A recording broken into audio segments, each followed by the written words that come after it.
الرحمن الرحیم الحمد للہ رب العالمین الصلاة والسلام علی اشرف الانبیاء والمرسلین وعلی آلہ الطیبین الطاہرین المعصومین الذین اذہب اللہ عنہم الرجس وطہرہم تطہیرا اللهم صل على محمد قال رسول اللہ صلی اللہ علیہ وآلہ وسلم انا لقتل الحسین حرارتا فی قلوب المؤمنین لا تبرد ابدا۔ ہماری آپ کے ساتھ گفتگو باقاعدہ ولایت فقیہ کے عنوان سے آج بحول قوت پروردگار آغاز ہو رہی ہے، اور ہم اپنی اس گفتگو میں کوشش کریں گے کہ حضرت امام خمینی رحمۃ اللہ علیہ کی کتاب ولایت فقیہ کو آپ کی خدمت میں بیان کریں۔ یقیناً اس موضوع پر بزرگان نے بہت کتابیں لکھی ہیں اور بہت سے مطالب علماء نے بیان بھی کیے ہیں، تقریرات کی صورت میں، درسوں کی صورت میں، مقالات کی صورت میں، کتابوں کی صورت میں، لیکن ہم صرف متن امام خمینی رحمۃ اللہ علیہ کو بیان کرنا چاہیں گے اور اسی متن کو موضوع گفتگو قرار دیں گے۔ جس حدیث کو سرنامہ کلام قرار دیا، رسول خدا صلی اللہ علیہ وآلہ وسلم ارشاد فرماتے ہیں کہ بے شک حسین کے قتل کی وجہ سے مؤمنین کے دلوں میں ایک ایسی آگ بھڑک رہی ہے جو کبھی ٹھنڈی نہیں ہوگی۔ یہ ایام حضرت امام حسین علیہ الصلاۃ والسلام کے ساتھ مخصوص ہیں، اور محرم اور سفر کے ایام ایسے ایام ہیں کہ جن کی وجہ سے اسلام زندہ ہے۔ امام خمینی رحمۃ اللہ علیہ کے دو جملے نہایت ہی معروف ہیں کہ ما ہرچے داریم از محرم و سفر داریم، یا پھر دوسرا جملہ کہ محرم و سفر اسلام را زندہ نگہ داشتہ است، یعنی ہمارے پاس جو کچھ بھی ہے آج وہ محرم اور سفر کی وجہ سے ہے، اور اسلام کی جو بقا ہے وہ محرم اور سفر میں حضرت سید الشہداء اور ان کے اہل بیت کی قربانیوں کی وجہ سے ہے۔ لہٰذا کہا جاتا ہے کہ ان ایام میں جس قدر معارف اہل بیت کو پھیلایا جائے، ان پر کام کیا جائے، مؤمنین کو ان سے روشناس کروایا جائے، یہ ایک نہضت علمی کو ایجاد کیا جائے، ایک علمی تحریک کو، ایک ان کی علمی انقلاب کو ایجاد کیا جائے، وہ ان ایام میں نہایت ہی ضروری ہے کہ لوگوں کو معارف ناب اہل بیت سے آگاہ کروائیں۔ ہمیں یہ کہا گیا کہ اس موضوع پر گفتگو کی جائے، اور اسی کتاب کا انتخاب کیا گیا جو حضرت امام خمینی رحمۃ اللہ علیہ کی ہے۔ کچھ مقدمہ اس کتاب سے میں آپ کی خدمت میں لے کر آیا ہوں، اسی امام خمینی رحمۃ اللہ علیہ کی، کہ جس میں چند مطالب ہیں کہ جنہیں بطور مختصر آپ کی خدمت میں پیش کیا جائے کہ اس کتاب میں امام خمینی رحمۃ اللہ علیہ کن موضوعات پر گفتگو کرنا چاہتے ہیں۔ سب سے پہلے یہی موضوع کہ اسلام کو زندہ محرم اور سفر نے کیا ہے، لہٰذا ہمیں یہ چاہیے کہ جس قدر ہو سکے اپنے محافل میں، اپنے پروگراموں میں، محرم و سفر کی مجالس میں اسلام کے ان معارف کو اور ان مطالب کو بیان کریں کہ جو عام روٹین میں بیان نہیں کیے جاتے۔ تمام عزادار ان دنوں میں کربلا جانے کے لیے ان کے دل تڑپ رہے ہیں، ہمارے دل بھی تڑپ رہے ہیں، اور یہ کرونا کی وبا کی وجہ سے کربلا جانے سے زائرین محروم ہیں، تو کیوں نہ اس فرصت کو غنیمت جانا جائے، اور جہاں ہم مجالس عزا میں شرکت کرتے ہیں، جہاں ہم دوسرے پروگراموں میں شرکت کرتے ہیں، عزاداری کرتے ہیں، سینہ زنی کرتے ہیں، وہیں پہ ان معارف کو بھی دیکھا جائے کہ ان میں کیا درج ہے اور اسلام ہم سے کیا چاہتا ہے۔ امام خمینی رحمۃ اللہ علیہ کی اس کتاب کے متعلق میں آپ کو خلاصتاً اس طرح سے بیان کروں کہ جب امام خمینی کو ایران کی حکومت نے ایران سے جلا وطن کیا اور باہر نکالا ایران سے، اور عراق کی طرف انہیں ملک بدر کیا، تو آپ نے 1970 کی دہائی کے اندر نجف اشرف عراق کے اندر ولایت فقیہ کے عنوان سے باقاعدہ 13 دروس دیے کہ وہی 13 دروس بعد میں مکتوب ہوئے اور 1971 کے دوران، جو 1971 کی دہائی تھی، اس میں وہ باقاعدہ پرنٹ ہوئے. لیکن اس وقت ایران کی جو اجتماعی اور سیاسی صورتحال تھی وہ امام خمینی رحمۃ اللہ علیہ کے بالکل اپوزٹ تھی. لہٰذا ایسے میں امام خمینی کی یہ کتاب ایران کے اندر اس کی اشاعت جو ہے وہ ممنوع قرار دے دی گئی. جن افراد کے پاس اس کتاب کا نسخہ ہوتا، صفحات ہوتے، یا جنہوں نے اس کتاب کو مطالعہ کیا ہوتا، یہ تمام افراد حساس اداروں کی طرف سے گرفتار کر لیے جاتے اور بدترین ان کو جو ہے وہ شکنجہ کیا جاتا، ان کو ٹارچر کیا جاتا اور ان کو تکلیفیں پہنچائی جاتی کہ آپ کے پاس یہ نسخہ کیوں موجود ہے. چونکہ امام خمینی اس کتاب کے ذریعے سے، اس نسخے کے ذریعے سے غیبت کبریٰ کے دوران اسلام کے سیاسی اور اسلام کے حکومتی نظام کو بیان کرنا چاہتے تھے، اور ان کی یہ خواہش تھی کہ تمام ایران کے مسلمان، تمام ایران کے علماء قیام کریں اور طاغوت کی حکومت کا تختہ الٹیں اور اسلامی نظام کو باقاعدہ طور پر نافذ کریں جو خدا ہم سے چاہتا ہے. لہٰذا اس کتاب کو جس قدر روکا گیا، یہ کتاب اس قدر پھیلی، لوگوں نے قربانیاں دیں، لوگوں نے تکالیف اٹھائیں اور اس کتاب کو مختلف ذرائع سے لوگوں تک پہنچایا. بسا اوقات ہوتا تھا کہ ایک کتاب نشر کی جاتی تھی، اس کتاب کے لابلا آغاز میں، اختتام پہ اس کے کچھ صفحات بھی ڈال دیے جاتے تھے یا مکمل کتاب اس میں اضافہ کر دی جاتی تھی تاکہ ایک دوسری کتاب کے سائے میں یہ کتاب آگے لوگوں تک پہنچ جائے. اور در حقیقت غرض اور مقصود یہی ہوتا تھا کہ وہ انقلاب کی تحریک جو امام خمینی اس سرزمین میں باقاعدہ طور پر ریاست اسلامی کے عنوان سے قائم کرنا چاہتے ہیں، جس تحریک کی بنا رکھی گئی ہے تاکہ باقاعدہ سے اسلامی حکومت قائم ہو، وہ تحریک آگے بڑھے، پروان چڑھے اور ملک میں اسلامی نظام نافذ ہو. لہٰذا ہم دیکھتے ہیں کہ یہ تحریک جس قدر آگے بڑھی تو 15 خرداد کا ایک واقعہ ایران کے اندر ہوا کہ جس میں بہت سارے افراد شہید ہو گئے اور بہت قربانیاں دی ملت ایران نے، اور اس کے بعد یہ سلسلہ مزید آگے پروان چڑھا. تو 71 کی دہائی میں یہ کتاب باقاعدہ پبلش ہوئی اور 70 کی دہائی میں باقاعدہ اس کے دروس امام خمینی نے عراق کے اندر دیے اور ایران کے اندر یہ کتاب بین ہو گئی. یہ دوسرا مقدمہ اس سلسلے میں. تیسرا مقدمہ اس سلسلے میں یہ ہے کہ غیبت کبریٰ کے زمانے میں جامع الشرائط فقی کی حکومت کو ولایت فقی کہتے ہیں، اور اس نظریے پہ تقریباً ہمارے اکثر علماء متفق ہیں. یعنی اگر یہ کہا جائے کہ ولایت فقی پر اگر اجمالی طور پر کہا جائے تو تاریخ تشیع میں علماء اس کے مخالف نہیں ہیں، یعنی سب فی الجملہ ولایت کے موافق ہیں. اب وہ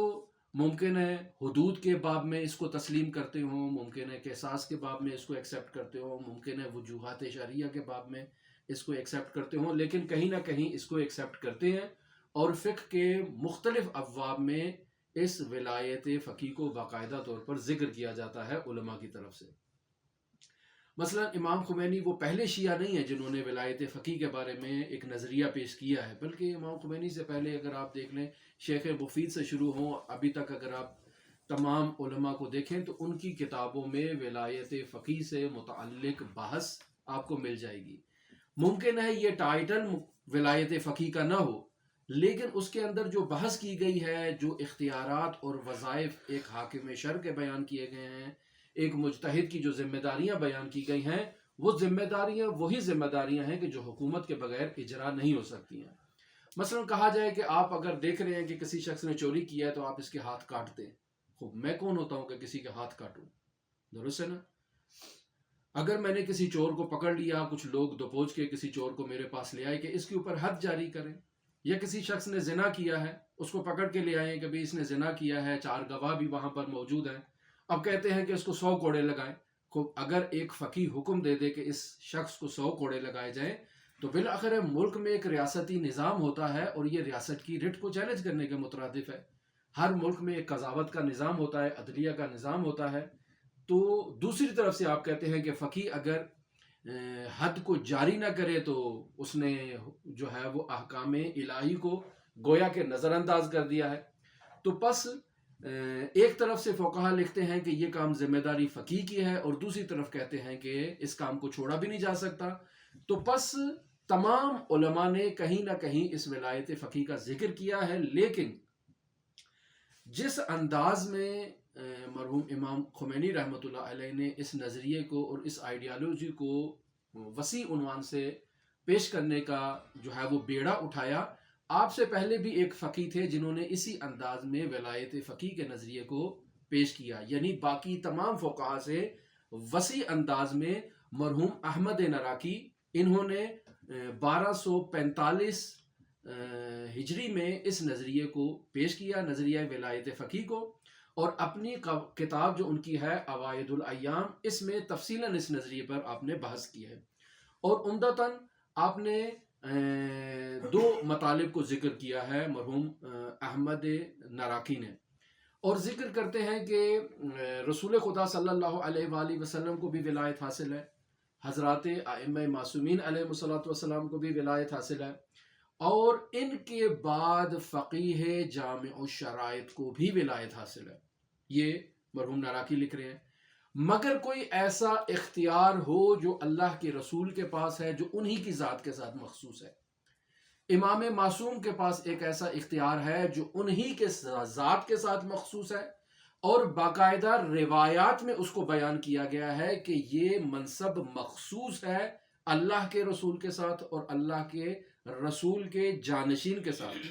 تو جس کے اوپر ہمارے پاس دلیل ہے، ہم اس دلیل میں فقیہ کے ولایت کے قائل نہیں ہیں. بقیہ تمام موارد جس میں ولایت اللہ کے رسول کو حاصل تھی، جس میں ولایت امام معصوم کو حاصل تھی، اس میں فقیہ کو بھی حاصل ہے. معمولاً جب ہم اس قسم کی بحث کرتے ہیں تو لوگ فوراً اعتراض کرتے ہیں کہ آپ معاذ اللہ جو ہے وہ ایک فقیہ کو اٹھا کر اس قدر بلند لے کر جا رہے ہیں کہ اس کو اللہ کے رسول کے مترادف لا کر کھڑا کر دیا، یا امام معصوم کے مد مقابل لا کر کھڑا کر دیا. تو دیکھیں، ہرگز اس کا یہ مطلب نہیں ہے. یہ جو ولایت کی بحث کی جا رہی ہے یہ صرف حکومتی معاملات سے متعلق ہے، یعنی اسلام کے اجرائی سیٹ اپ سے متعلق ہے، کہ اسلام کی وہ تعلیمات جو خداوند متعال نے حضرت محمد مصطفیٰ صلی اللہ علیہ وآلہ وسلم پر وحی کے ذریعے سے بھیجی، اور رسول خدا صلی اللہ علیہ وآلہ وسلم نے امت کو وہ تعلیمات آگے منتقل کر دی.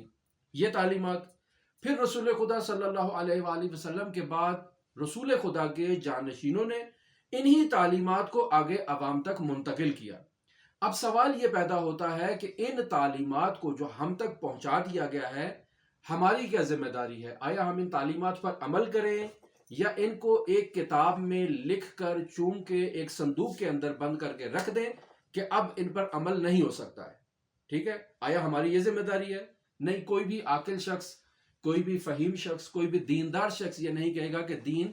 عمل کرنے کے لیے نہیں ہے. ہر شخص کہے گا کہ جو بھی رسول خدا صلی اللہ علیہ وآلہ وسلم لے کر آئے ہیں وہ قیامت تک کے لیے جاری ہے، اور جس چیز سے رسول خدا صلی اللہ علیہ وآلہ وسلم نے منع کر دیا ہے وہ قیامت تک کے لیے ممنوع ہے.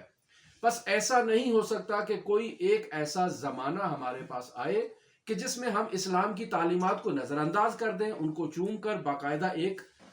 صندوق کے اندر رکھ دیں، جیسے معمولاً ہمارے ہاں عرف عام میں معاشرے کے اندر قرآن مجید کے ساتھ کیا جاتا ہے کہ قرآن مجید کو چوما جاتا ہے، باقاعدہ غلاف کے اندر رکھ کے اس کے اوپر باقاعدہ ایک دھاگا لپیٹا جاتا ہے کہ کہیں قرآن باہر نہ نکل آئے. تو یہ جو ہمارے معاشرے میں اس قسم کا ایک طرز عمل قرآن مجید کے ساتھ کیا جاتا ہے، قرآن مجید کے احترام میں بہت ضروری ہے کہ قرآن مجید کا احترام کیا جائے، لیکن بیسک ہدف قرآن مجید کا تلاوت قرآن ہے، اس کو پڑھنا ہے، تلاوت کرنا ہے، اور اس سے کچھ سبق سیکھنا ہے جس کو انسان اپنی عملی زندگی میں جاری کرے. اسی طرح قرآن مجید میں جو احکام بیان کیے گئے ہیں، جو اجتماعی احکام بیان کیے گئے ہیں، جو حدود و تعزیرات بیان کی گئی ہیں، جو معاشرتی احکام بیان کیے گئے ہیں، وہ بھی عمل کرنے کے لیے ہیں. اور ولایت فقیہ کا جو نظریہ پیش کیا گیا ہے وہی ان احکام کے اجرا سے متعلق ہے. اس کا تعلق ولایت تشریعہ سے کوئی نہیں ہے، اس کا تعلق ولایت تکوینیہ سے نہیں ہے. یہ صرف اور صرف اسلام کے احکام کو جاری کرنے کے طرز عمل سے متعلق ہے کہ جب انسان مدنی بالطبع ہے، معاشرے کے اندر زندگی گزارتا ہے، معاشرے میں 4 آدمی جہاں بیٹھ جاتے ہیں تو ظاہری بات ہے کچھ افراد کے منافع کسی چیز سے وابستہ ہوتے ہیں، کچھ افراد کے نہیں ہوتے ہیں، منافع آپس میں تضاد پیدا کر جاتے ہیں، تو اس تضاد کو برطرف کرنے کے لیے ایک قانون کا ہونا ضروری ہے کہ جو خداوند متعال نے ہمیں دینا ہے، اور پھر اس قانون کو جب تک ہم معاشرے میں اجرا نہیں کریں گے، اس کو لاگو نہیں کریں گے، وہ تضاد برطرف نہیں ہوگا۔ لہٰذا وہ تضاد برطرف کرنا کس کا کام ہے؟ وہ اللہ کے رسول کا کام ہے، وہ امام معصوم کا کام ہے، اور جب امام معصوم نہیں ہے تو یہی کام جو اللہ اور اس کے رسول نے قانون کے اجرا سے متعلق کرنا تھا، یہ اب کام جو ہے وہ فقیہ جامع الشرائط نے کرنا ہے۔ ولایت فقیہ کا یہی مطلب ہے، اس کے علاوہ اور کوئی مطلب نہیں ہے، یعنی فقیہ جامع الشرائط کی حکومت، یہ ہے ولایت فقیہ کا مطلب،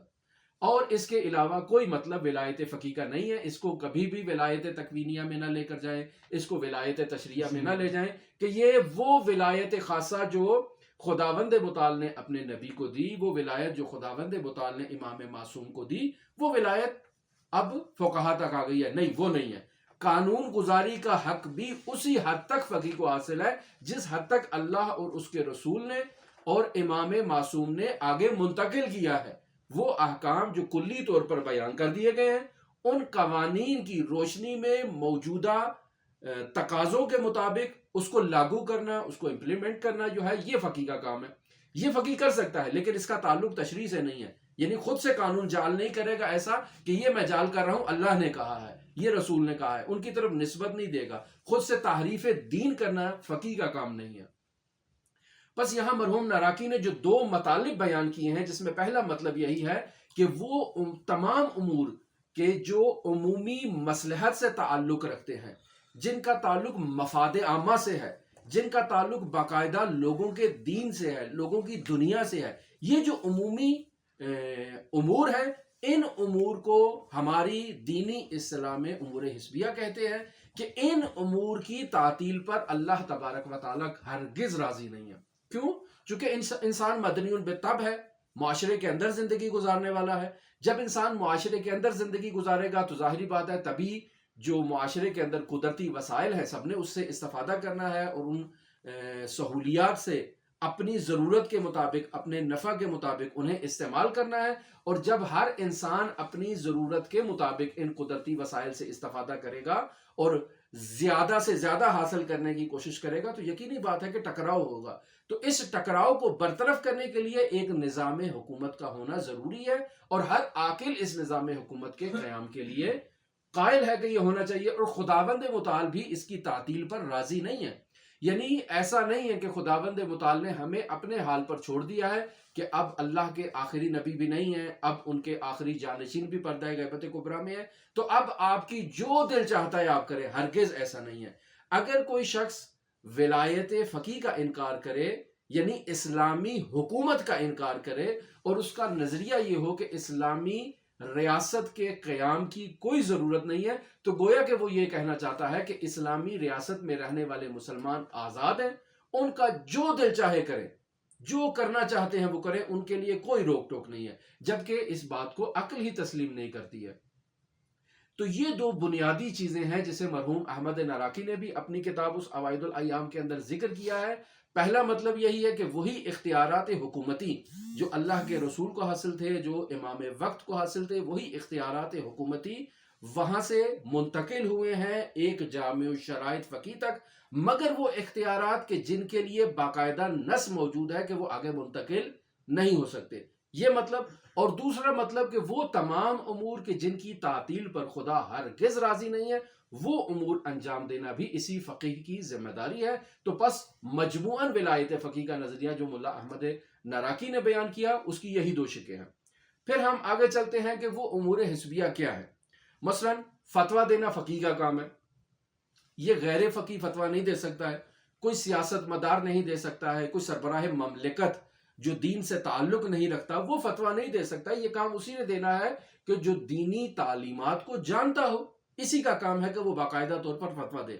یا قضاوت کے منصب پر فائز ہو، باقاعدہ لوگوں کے درمیان عدل و انصاف کا نظام قائم کرے اور لوگوں کے درمیان باقاعدہ اسلامی احکام کے مطابق عدالت سے فیصلہ کرے۔ یہ کام بھی فقیہ جامع الشرائط کا ہے۔ پھر اس کے علاوہ حدود الہی کا نفاذ قائم کرنا ہے، مثلا چور کو سزا دینی ہے، زانی اور زانیہ کو سزا دینی ہے، ربا خور کو سزا دینی ہے، یا اس کے علاوہ جتنے بھی اسلام کے احکام ہیں ان کو باقاعدہ عملی طور پر جاری کرنا ہے۔ لیکن اگر ایک ایسا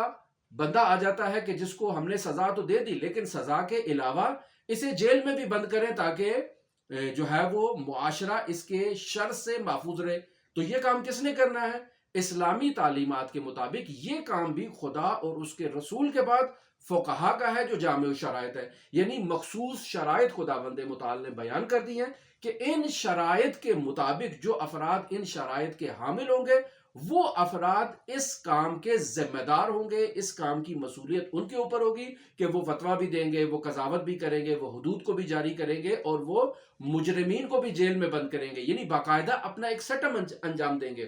پھر اس کے علاوہ باقاعدہ حکومتی معاملات کو انجام دیں گے، یعنی باقاعدہ ایک اپنا حکومتی سیٹ اپ بنائیں گے کہ جس کے اندر یہ سارے امور انجام پا رہے ہوں گے۔ اس کے علاوہ وہ مال جو اللہ اور اللہ کے رسول کو ملتا ہے، اللہ کے رسول کو ملتا ہے بعنوان خمس یا بعنوان زکوٰۃ، یہ مال پر تصرف کرنا یہ بھی فقیہ کا کام ہے کہ ان قواعد اور قوانین کی روشنی میں جو اللہ اور اس کے رسول نے بیان کر دی ہیں انہی قواعد اور قوانین کے مطابق اس مال کو لوگوں سے لے اور پھر آگے ان کو ان کے مصارف میں خرچ کرے، یہ کام بھی فقیہ کا ہے۔ خمس وصول کرنا اور اسے آگے خرچ کرنا یہ کام بھی فقیہ کا ہے۔ اور پھر اس کے علاوہ ایک شخص مر جاتا ہے اور اس کا کوئی وارث نہیں ہے، اس کے پاس اموال بھی ہیں اور اس نے وصیت بھی کی ہوئی ہے،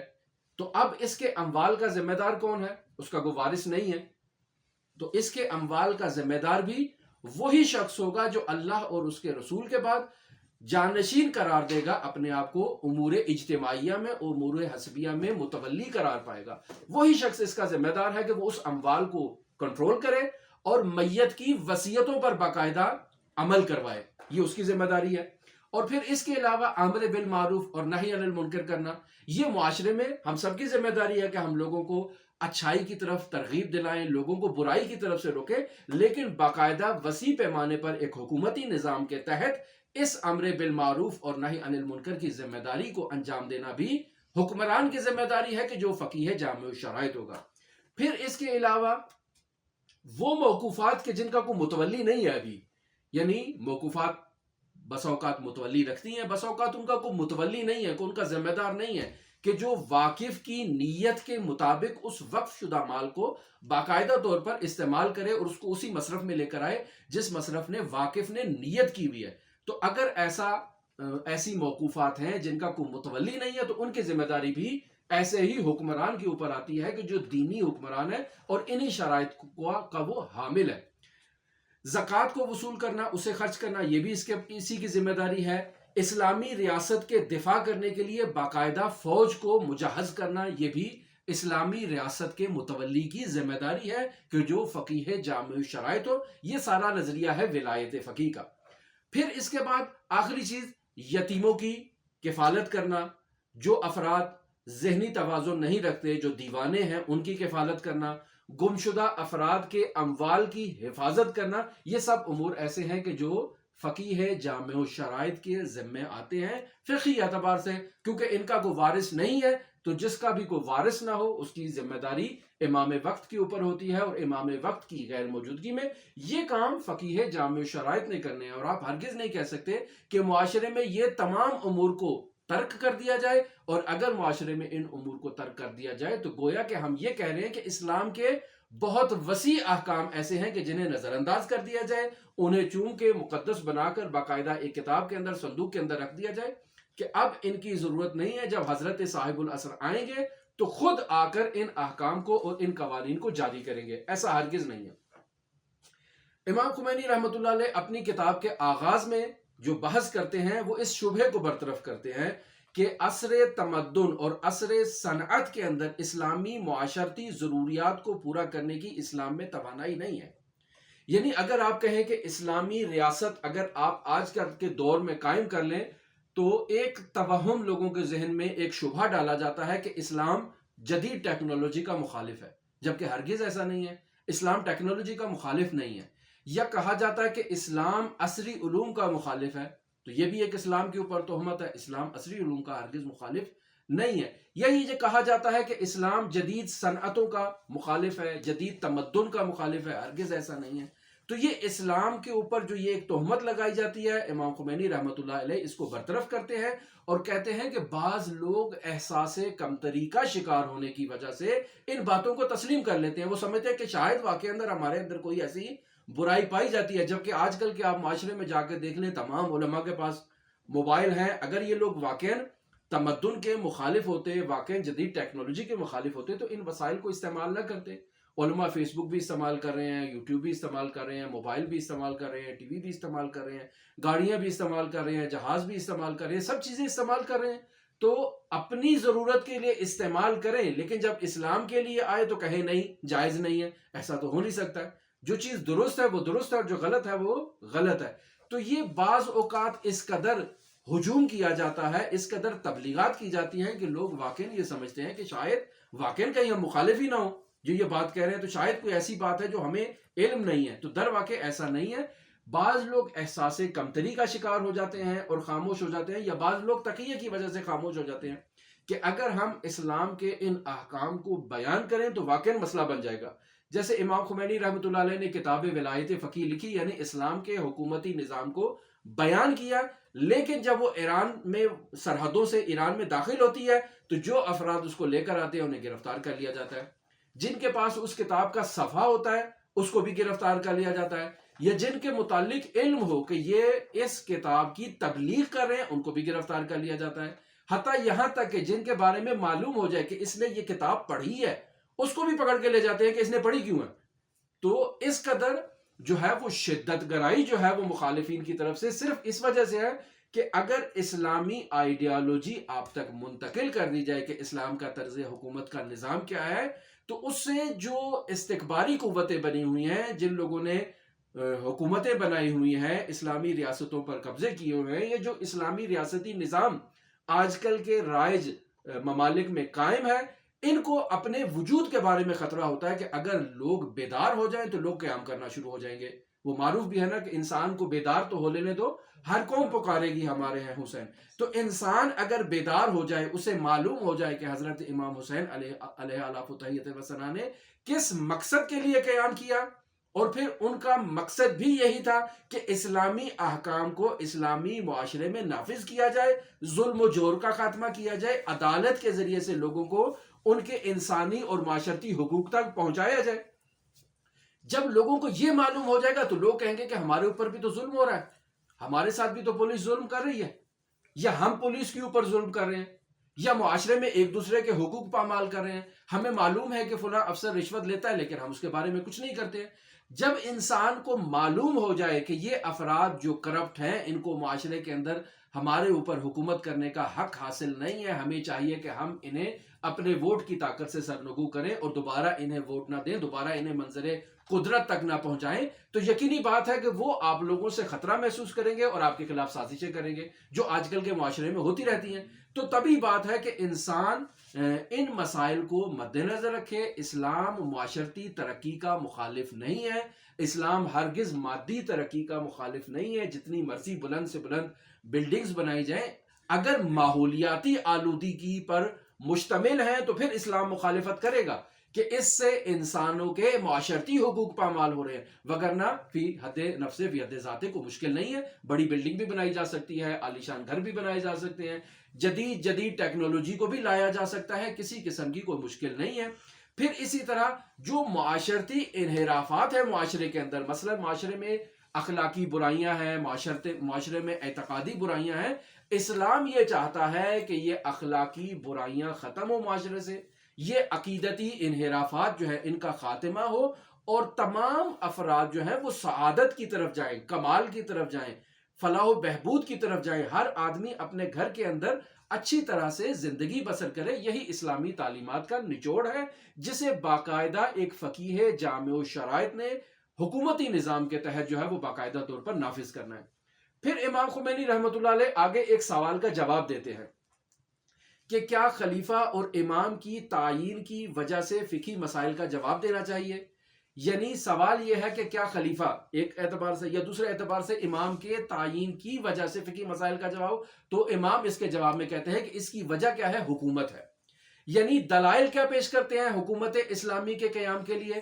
حکومت اسلامی کے قیام کے دلائل امام خمینی جو بیان کر رہے ہیں ان میں خود ریاست مدینہ ہے، جس کا آج کل آپ دیکھ رہے ہیں معاشرے میں بہت چرچا کیا جا رہا ہے۔ ریاست مدینہ خود اس بات کی دلیل ہے کہ رسول خدا صلی اللہ علیہ وآلہ وسلم نے اسلامی ریاست کا باقاعدہ ایک کنسپٹ پیش کیا اور اسے باقاعدہ طور پر اجرا کر کے لوگوں کو دکھایا کہ اسلامی تعلیمات کا تعلق باقاعدہ طور پر حکومت کے ساتھ ہے اور معاشرے کے اندر اس طرح سے حکومت کرنی ہے۔ تو پس وہ جو ریاست مدینہ کا ایک وہ جو نظریہ ہے، اس نظریے کو باقاعدہ طور پر معاشرے کے اندر لاگو کرنا، اسے پیادہ کرنا، ایک تو خود سنت پیغمبر اکرم صلی اللہ علیہ وآلہ وسلم پر عمل کرنا ہے، اور دوسرا معاشرے کو اس ریاست مدینہ کا مصداق بنا کر کمال تک لے کر جانا ہے۔ پس پہلی دلیل اسلامی حکومت کے قیام کے لیے وہی ریاست مدینہ کا نظام ہے کہ جسے آج کل ہمارے معاشرے میں بہت وسیع انداز سے پیش کیا جاتا ہے۔ ہم بھی اسی ریاست مدینہ کے قائل ہیں کہ یہ نظام واقعا نافذ ہونا چاہیے، صرف زبانی نعروں کی حد تک محدود نہیں ہونا چاہیے۔ آج کل اگر ہم ریاست مدینہ کی بات کرتے ہیں تو ہمیں ریاست مدینہ کے خد و خال کا علم ہی نہیں ہے، یعنی ہمارے پاس کوئی باقاعدہ ایسا مسودہ، کوئی ایسا نصاب موجود نہیں ہے کہ پیغمبر اکرم صلی اللہ علیہ وآلہ وسلم نے کیسے ریاست مدینہ قائم کی۔ لہٰذا علماء سے کہا جاتا ہے کہ آپ ہمیں بتائیں کہ کیا کرنا ہے، ہم فقط نعرے لگاتے ہیں، باقی کام آپ نے کرنا ہے۔ اور جب علماء انہیں کہتے ہیں کہ یہ کام اس طرح سے کرو، یہ کام اس طرح سے کرو، تو ان کی سیاسی مصلحتیں آڑے آ جاتی ہیں اور وہ اپنی سیاسی مصلحتوں کا شکار ہو جاتے ہیں۔ دوسری دلیل ولایت فقیہ اور حکومت اسلامی کے قیام سے متعلق امام خمینی نے یہ بیان کی ہے کہ احکام الہی قیامت تک کے لیے ہیں، یعنی کوئی ایک ایسا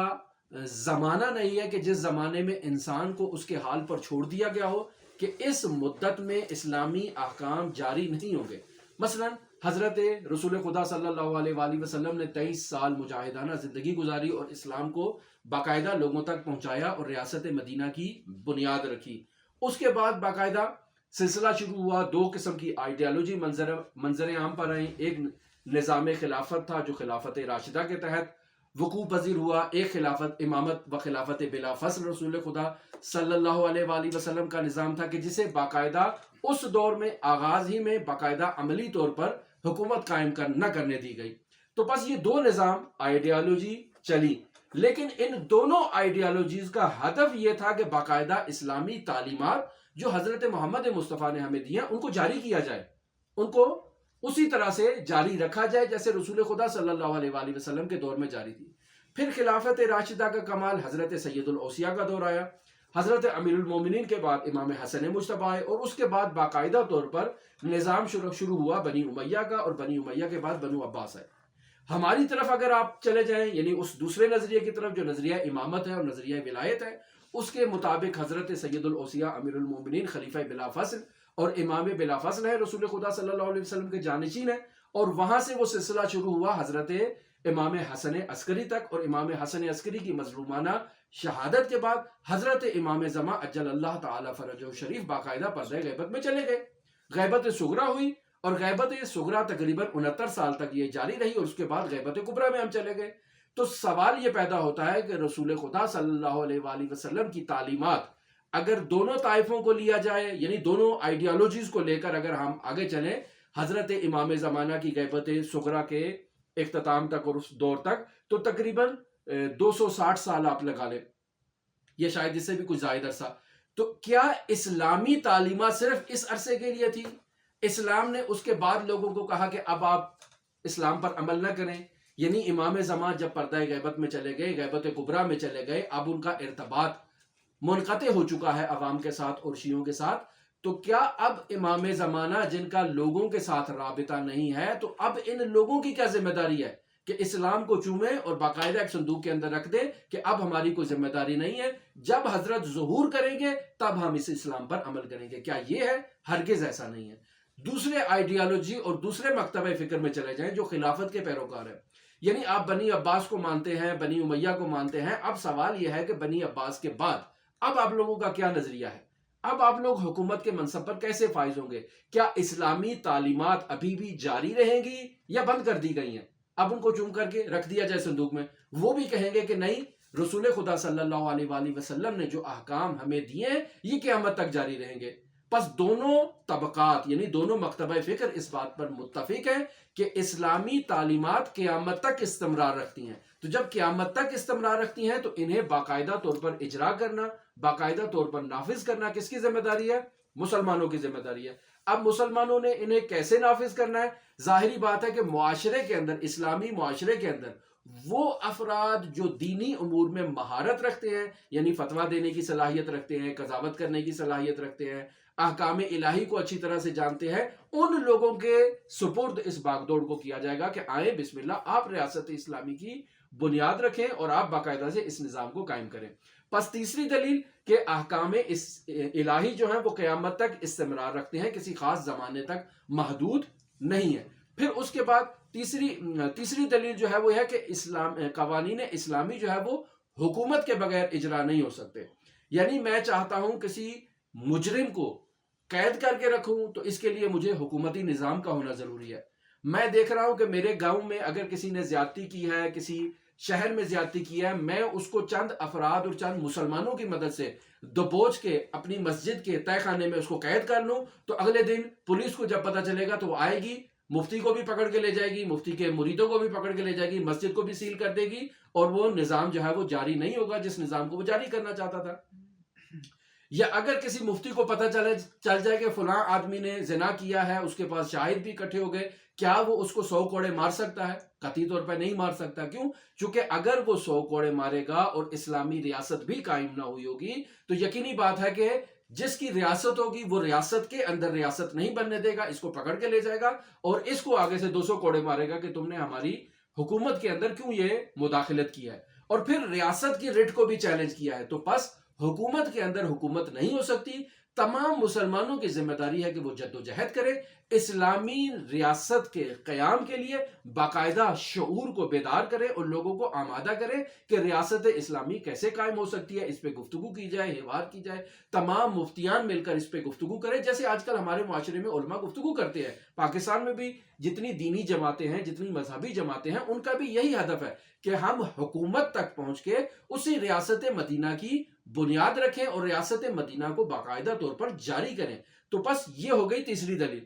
پھر اس کے علاوہ چوتھی دلیل ہے کہ عقل و شر قیام حکومت کا حکم دیتے ہیں۔ یعنی جب ہم عقل کی طرف رجوع کریں کہ کیا حکومت قائم کرنا ضروری ہے تو عقل کہے گی کہ حکومت قائم کرنا یعنی اسلامی ریاست کو قائم کرنا واجب ہے۔ کیوں واجب ہے؟ چونکہ آپ نے سارے احکام کو اجرا کرنا ہے، آپ نے حدود بھی جاری کرنی ہے، قصاص بھی کرنا ہے، زندان میں بھی ڈالنا ہے، کوڑے بھی لگانے ہیں، آپ نے خمس بھی وصول کرنا ہے، زکوٰۃ بھی وصول کرنی ہے، ان کو استعمال بھی کرنا ہے۔ تو ان تمام امور کے لیے باقاعدہ آپ کے پاس حکومت کا ہونا ضروری ہے، اور اگر آپ کے پاس حکومت نہیں ہوگی تو آپ ان امور کو انجام نہیں دے سکتے ہیں۔ پس عقل کیا کہے گی کہ حکومت کا ہونا واجب ہے۔ جب ہم رجوع کرتے ہیں شریعت مقدسہ مطہرہ کی طرف تو شریعت مقدسہ بھی ہمیں کہتی ہے کہ اسلام صرف 200 سال کے لیے نہیں ہے۔ اگر آپ یہ کہیں کہ 200 سال کے لیے ہے تو اس کا مطلب یہ ہے کہ ایک طرف سے آپ نے اسلام کو منسوخ بھی نہیں کیا اور دوسری طرف سے آپ نے اسلام کو عملی طور پر مطرود اور چھوڑ کر رکھ دیا ہے۔ یعنی ہم کہتے ہیں کہ اس وقت دین یہودیت جو ہے وہ مسلمانوں کے نزدیک منسوخ ہو چکا ہے، آئین مسیحیت مسلمانوں کے نزدیک منسوخ ہے، لیکن اسلامی مذہب منسوخ نہیں ہے، اسلامی تعلیمات، لیکن ہم ان پر عمل نہیں کر سکتے ہیں کیونکہ ہماری حکومت نہیں ہے۔ ان کو چوم کے صندوق کے اندر رکھ دیا جائے۔ جب خلافت کا نظام قائم ہوگا اہل سنت کے مطابق اور ہمارے نزدیک امام زمانہ ظہور کریں گے تب ان احکام کو باقاعدہ طور پر نکالا جائے گا اور ان پر عمل کیا جائے گا۔ تو شریعت کہتی ہے ہرگز ایسا نہیں ہے، اسلامی احکام معاشرے میں ہر دور میں ہر وقت میں باقاعدہ طور پر جاری ہونے چاہیے اور ان پر عمل ہونا چاہیے۔ تیسری دلیل، اسلام طاغوت کی پیروی کرنے سے ہمیں روکتا ہے۔ اسلام ہمیں ہرگز اجازت نہیں دیتا کہ آپ طاغوت کی پیروی کریں۔ تو بس ان 5 دلیلوں کی بنیاد پر امام خمینی رحمۃ اللہ علیہ کہتے ہیں کہ اسلامی نظام کا نفاذ معاشرے کے اندر نہایت ضروری ہے، اور اس نفاذ سے ہم آگے جا کر اسلامی ریاست کی بنیاد رکھیں گے اور باقاعدہ طور پر ریاست مدینہ، جس کا آج کل ہم شعار لگا رہے ہیں کہ ریاست مدینہ قائم ہوگی، اسی ریاست مدینہ کے شعار کو امام خمینی نے ولایت فقیہ کا نظام دیا ہے اور ولایت فقیہ کا نام دیا ہے۔ ظاہری بات ہے ریاست مدینہ قائم کرنی ہے تو ایسا شخص ہو جو ریاست مدینہ کو جانتا ہو، اس کے خط و خال جانتا ہو، ریاست مدینہ کی تمام جو ہے وہ قواعد و ضوابط کو جانتا ہو اور علماً ان کو اجرا کرے، یہ شرائط اس کے لیے ضروری ہے. ایک دوسرا وہ خود عادل ہو، عدل و انصاف کا پیکر ہو، کہیں بھی مصلحت کا شکار نہ ہو، کسی سے ڈرے نہیں، کسی سے خوف نہیں کھائے، کسی کی رشوت میں نہ آ جائے، تتمی میں نہ آ جائے. تو ایسے شخص کے لیے اسلامی ریاست کی سربراہی ہے، وگرنہ نہیں ہے. جیسے میں نے آپ کی خدمت میں بیان کر دیا کہ مرحوم نراقی نے کیا شرائط بیان کی کہ وہ صاحب فتویٰ ہو، صاحب قضاوت ہو، اس کے پاس یہ اختیار ہو کہ وہ ان امور کو انجام دے سکے. کتنا وقت ہے ہمارے پاس؟